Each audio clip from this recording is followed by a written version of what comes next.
Hi everyone, welcome back to my channel. Today I'm going to be talking about Philip K. Dick's short story called The Golden Man, which was published in 1954. And it's about a post-apocalyptic world where there's a government agency that is responsible for killing off what it considers mutants, which are mostly, I guess, what we typically imagine when we think of monsters, whether in horror movies or etc.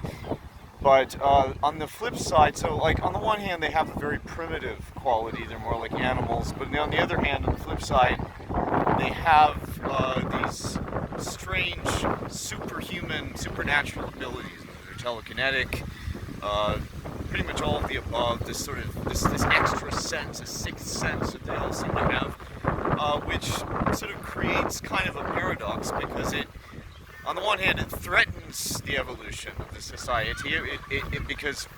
Because the main characters are worried about it regressing back to this sort of animal state if it keeps going in that direction.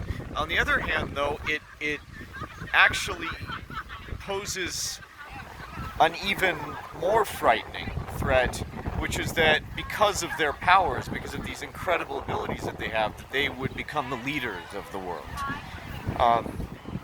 And the Golden Man, the title character in the story, is a young man who looks fairly human, but he looks like one of those ancient Greek heroes, and he has golden skin, and he's described as handsome, beautiful, perfect, physically very strong, and he has the ability to always see 5 steps ahead in the future. So everything is a chess game, and so he's very strategic about everything. You know, he knows exactly what steps that he needs to take to succeed.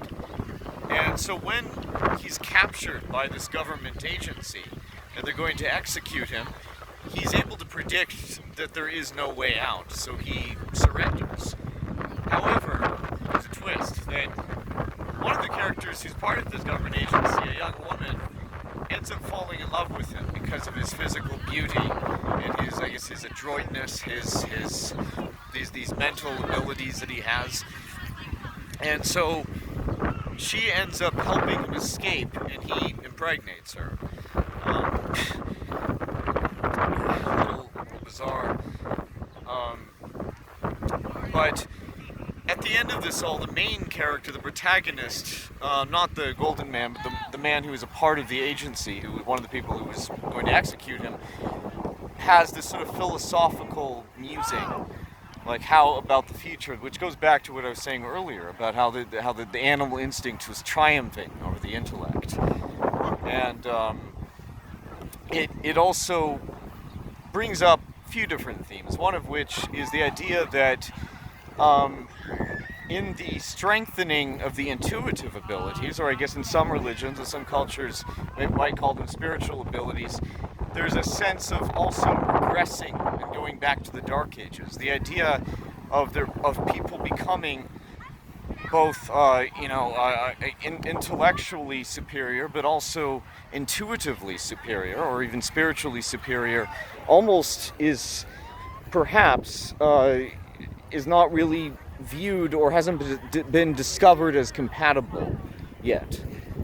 You know, it's and this is a common theme that I've seen before, particularly in characters like the noble savage, like that archetype we've all heard of, or even the character Mushkin in the book The Idiot. You know, that his lack of intellectual abilities actually make room for his intuitive abilities, and that makes him maybe not as supernatural as this character, but it does make him definitely more spiritually attuned. Or even in movies, when we see that it's always the young child or the dog that's barking at the poltergeist or the ghost, they're the ones that notice it first. There's always something that is very keyed in, something that they would not be able to teach themselves through some kind of pedagogic method, right? It's something that just exists. It lives. They breathe it. It lives in them, right? And so, as you can see in this story, it kind of contrasts the abilities of these beasts. Kind of contrast with this sort of utilitarian kind of bad guys about wanting to eliminate the unfit, as I've articulated in some of the other stories. It's a big theme, and it's a little more complex though, because you kind of see where they're coming from, because they do indeed pose a real threat to evolution in many ways. They're not just trying to, the story would not be as interesting and it would not be as complex if they were just trying to eliminate these very heroic and noble people because they didn't want dissent, they didn't want there to be any renegades left in the world. I mean, that would be typical, but it's more complicated because they do have some justifiable reasons to get rid of these creatures. On the other hand, though, they have certain assets that would make the world a really great place if they could put it to use in the right way. So that's something that I was thinking about a lot as I was reading it, and it's just it's a beautifully written story because it shows you that kind of sickness in the world, that kind of, you can just feel it in your body when you read it. It's kind of like when you read Minority Report, the sort of the utilitarian bad guys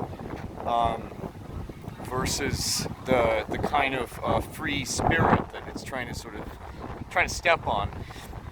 And it's especially the way he describes this sort of Greek hero type character. It's brilliant. I mean, the whole thing could easily fit into one of those ancient Greek plays by Aeschylus. It has that kind of timeless quality. So I'd recommend it.